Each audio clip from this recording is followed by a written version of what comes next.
Hello guys. और उम्मीद करता हूँ आप सब लोग बिल्कुल ठीक होंगे। तो बेसिकली आज मैं वीडियो बना रहा हूँ queries on private medical college. Basically मेरे पास कई सारी क्वेरीज आ रही है from MP and UP private medical college students.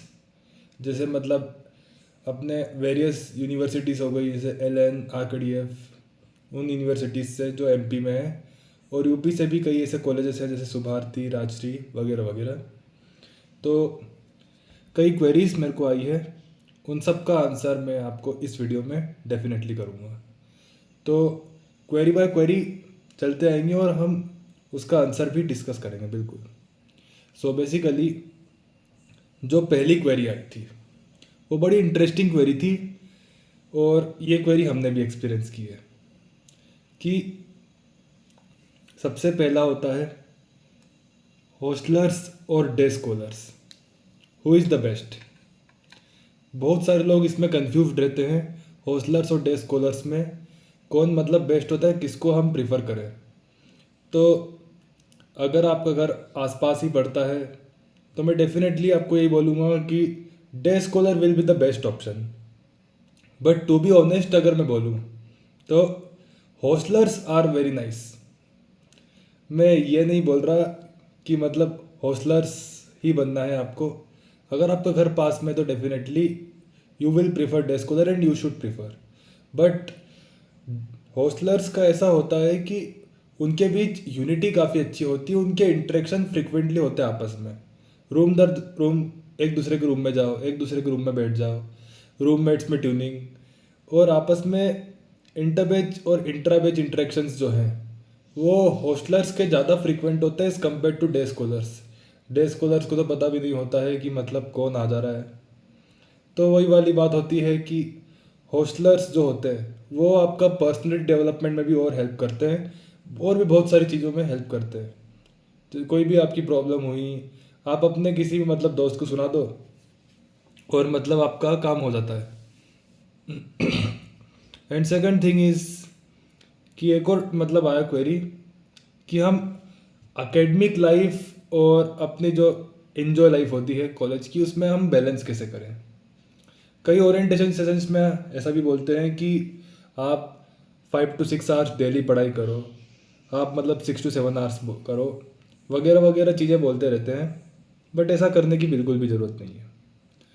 आपको बेसिकली ये ध्यान रखना है कि आप बस कंसिस्टेंट रहो। आप पढ़ाई को लेकर इतना ज़्यादा टेंशन मत क्रिएट करो अपने आप में कि मतलब आपको पढ़ना ही पढ़ना है। Definitely you have the right to enjoy your life. And basically बस मैं इतना कहूँगा कि 1 से 2 घंटा मिनिमम ट्राई करना हर रोज़ कि आप मतलब गो थ्रू कर लें जो जो पढ़ाया है, और नहीं पढ़ाया है तो भी 1-2 घंटा तो आप मतलब पढ़ ही लें। एटलीस्ट 1 घंटा भी अगर आप पढ़ लोगे हर दिन तो काफ़ी है, इट्स मोर देन द। बाकी आप इंजॉय करो यार, चिल करो, क्योंकि ऐसा भी नहीं है कि भाई पढ़ना ही है, इंटरेक्शन भी करना है, हमारा पर्सनैलिटी डेवलपमेंट भी करना है, सब करना है, ठीक है। तो ये थी सेकंड क्वेरी लोगों की, ठीक है। थर्ड क्वेरी ये होती है कि जूनियर और सीनियर में बॉन्डिंग कैसा होता है। तो स्टार्टिंग में वो बॉन्डिंग बर्डन सा लगता है, बट एज टाइम पासेस वो बॉन्डिंग बड़ा सा इंटरेस्टिंग हो जाता है। जूनियर और सीनियर के बीच एक भाईचारे का बंधन बन जाता है, और वही भाईचारे का बंधन जो है वो लाइफ टाइम चलता है। आज भी मतलब अगर मैं अपने पेरेंट्स की बात करूँ तो मतलब उनको 31 ईयर्स हो गए हैं एमबीबीएस छोड़े हुए, बट आज भी वो अपने सीनियर्स से उतना ही कनेक्टेड है। एंड वो हमेशा लाइफ टाइम कनेक्टेड रहते ही हैं। So they should be, juniors and seniors का अपना लॉन्ग लास्टिंग कलेक्शन होता है, ठीक है। और एक और क्वेरी ये पूछी गई थी कि पासिंग परसेंटेज कितना होता है प्राइवेट कॉलेजेस का, और क्या वो गवर्नमेंट कॉलेज से डिफर करता है कि नहीं। ऐसा तो नहीं कि मतलब हिडन फीस के मारे प्राइवेट कॉलेज में पासिंग परसेंटेज कम होती है, तो ऐसा बिल्कुल भी नहीं होता है। आपको बस इस बात का ध्यान रखना है कि आप कोई भी ऐसी एक्टिविटी में इन्वॉल्व ना हो जिससे मतलब आपकी सप्ली लग जाए या फिर आपकी बैक लग जाए। बाकी अगर आप ऐसी कोई भी सस्पिशियस एक्टिविटी में या फिर इनडिसिप्लिनेटरी एक्टिविटी में इन्वॉल्व नहीं होंगे तो डेफिनेटली आप मतलब निकाल ले जाओगे, आप डेफिनेटली पास हो जाओगे। अननेसेसरी सप्लीज कभी भी नहीं लगती अनलेस एंड अनटिल कि कोई रुकस या कोई केओस क्रिएट ना हुआ हो। अननेसेसरी सप्ली किसी की नहीं लगती है, ठीक है। ये हर प्राइवेट कॉलेज का होता है, नहीं लगती सप्ली किसी के से, अननेसेसरी नहीं लगती है। हाँ, एग्जामिनेशन फ़ी जो होता है, जो मतलब हिडन चार्जेस में इंक्लूडेड होता है, वो यूपी के कॉलेज में एज सच प्रेवलेंट है। तो वो अगर आप दे दोगे तो आपकी सप्ली वैसे नहीं लगेगी। एमपी में ऐसा कुछ नहीं होता है, एमपी में कोई हिडन चार्ज भी नहीं है बाकायदा। एमपी में सारे चार्जेस क्लियर होते हैं, ठीक है। एंड नेक्स्ट थिंग जो होती है वो काफ़ी इंटरेस्टिंग है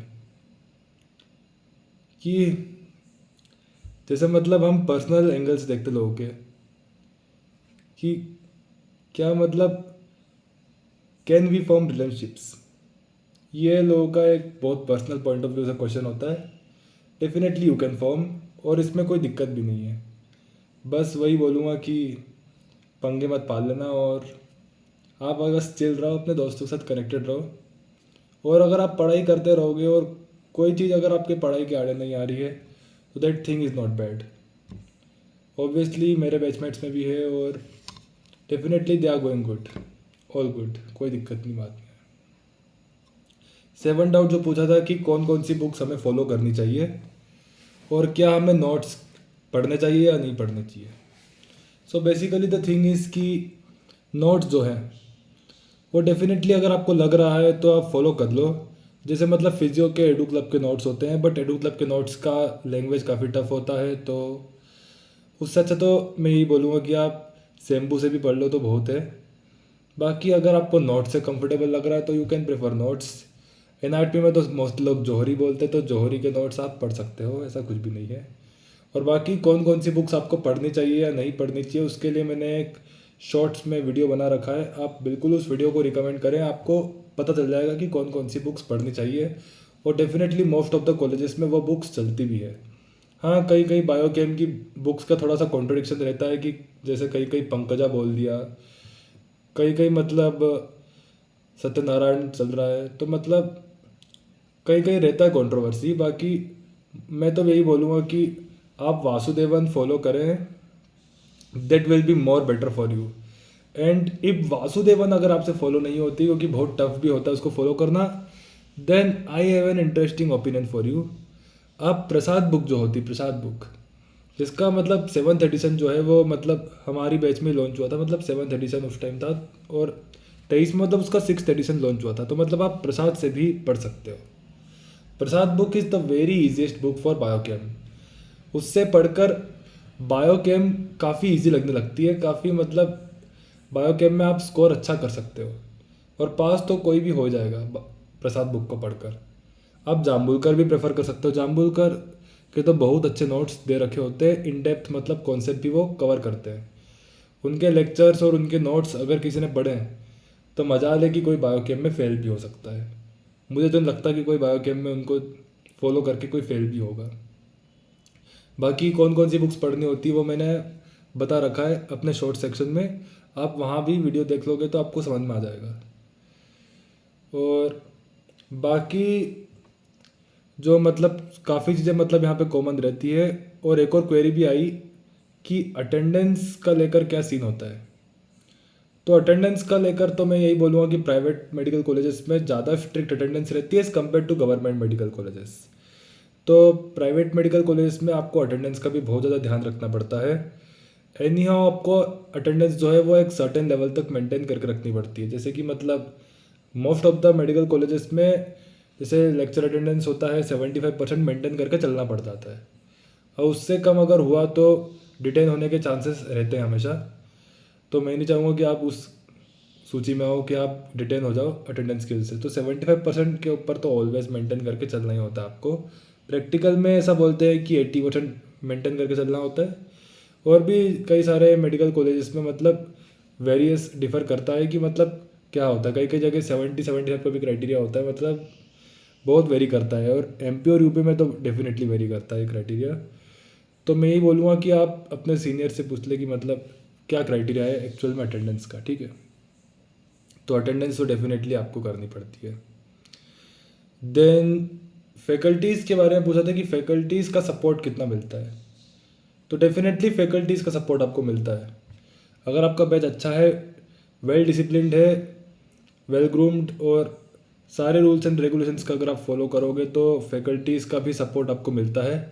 फैकल्टीज़ मतलब मोस्टली आईएमपी आपको बता देते हैं, बट इन दी एंड जो आईएमपी की लिस्ट ये होती है वो मतलब फैकल्टीज़ भले दे ना दे, हमारे सीनियर्स ही हमको देते थे, हम तो रात को कॉल कर करके सीनियरों से पूछते थे। बाकी फैकल्टीज़ भी इन बिटवीन कभी आईएमपी बता देती तो मतलब सुन लिया करो, उसको क्लास में से नोट कर लिया करो, बस यही पूछता हूँ, मतलब यही बोल रहा हूँ, ठीक है। तो that's all for the queries. बाकी और क्वेरीज को मैं अगले वीडियो में कवर करूँगा। Please like, share and subscribe. Thank you.